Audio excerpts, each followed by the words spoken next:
Hello, this is Erica with Launching Legacies. Welcome to our daily devotional.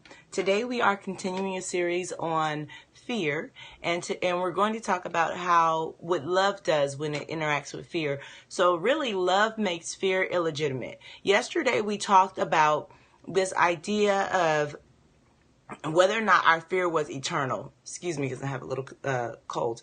But whether or not our fear was eternal, we talked about that yesterday. And we found that if the fear was not something of an eternal, lasting issue, if it wasn't about, like I said, eternal damnation, like this is all going to be lost, then it's worth facing that fear, because if we don't face it, we're hindering the life that God has called us to live, right? So he wants us to have an eternal mindset. He wants us to look forward, and fear will keep us from doing that. And that's why we have to recognize and put fear in perspective and say, well, this fear is not for eternity, right? This is not for the rest of my life. This is only something that I'm having a situation with now. It has to do with the human condition. It has to do with, like I said, finding the man in the fear helps us to recognize the short term effects of whatever it is that we're fearing. And so that helps us to say, okay, well, this is a man-based issue. And because it's a man-based issue, then it's not eternal. It's just a human thing. And since it's human and not eternal,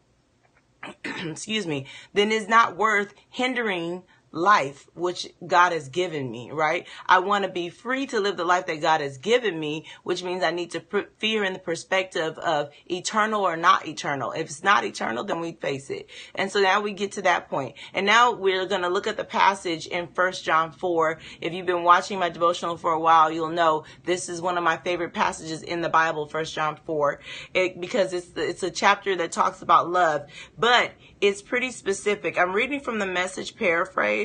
So bear with me. This is around the 8th verse because, again, it's a paraphrase, but I like the way he's using words here, the language. And it says, there is no love in fear. Okay, we get it. So fear doesn't have any love in it. Just doesn't. It doesn't have any room for it. But well-formed love banishes fear. Since fear is crippling, a fear of life, fear of death, a fearful life, fear of death, fear of judgment is not yet fully formed in love. And so what it's saying is, if a person continues to abide in fear after we realize that fear is not eternal, then that person isn't having a life of love. They're not experiencing the fullness and the perfection of love. Because when you put things in perspective, realizing that, oh, this fear is just connected to other man, and my worry that man will fail me, or my worry that man is not going to do what they should have done or legitimize things as they're supposed to do it, then I see, okay, well, this fear is really, I was never supposed to put my trust in man anyway, so it's not as big a deal. But when it comes to looking at the bigger picture, and we see, okay, well, my fear of man is not an eternal issue, is not a worry for the rest of my existence, right, into eternity, then I can face it.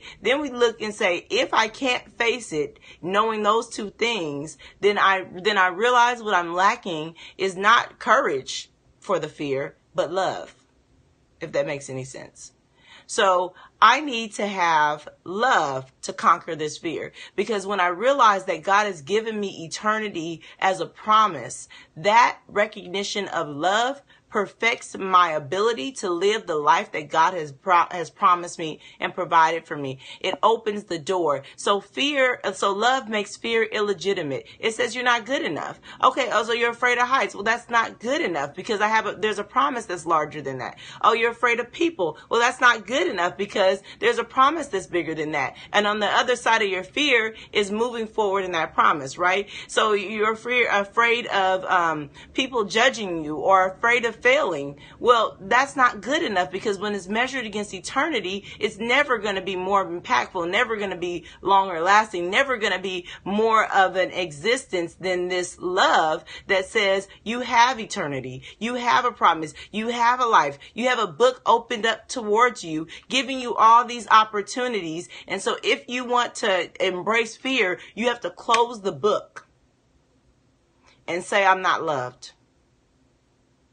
But God is asking in this passage that we open the book and we make fear illegitimate. We say to fear, I don't know where you came from. I don't know what why you manifest, or maybe I can trace it back if I want to. I can look at the lineage of my fear. But when I look at the lineage of my fear, I find it insufficient. I find it not good enough. I can be an elitist when it comes to fear. I say that you're not enough to stop the life that God has given me. You're not enough to keep me from enjoying this part of eternity. Right? You're not enough to keep me from having all the love that God has opened up for me. And that's what this passage is really saying, is that, you know what, when you have love, it does cast out fear, because it makes fear be known for what it is. Insufficient. Not enough, because of what God's love has been.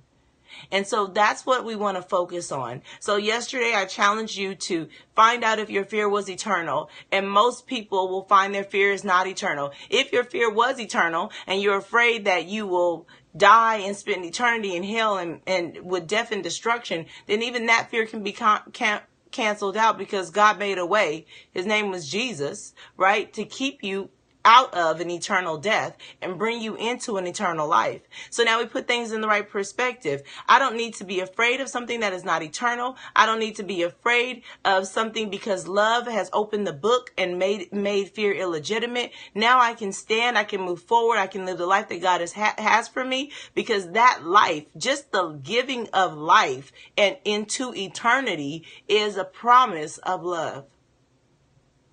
It makes fear insignificant. All right. We are praying for you. We hope that you will be praying for Launching Legacies. Pray for me this week. I'm having some kind of a congestion throat issue, and I'm pressing through. But we do need your prayers, and we will be praying for you. And we will see you again tomorrow for another of our devotionals. Until then, be blessed.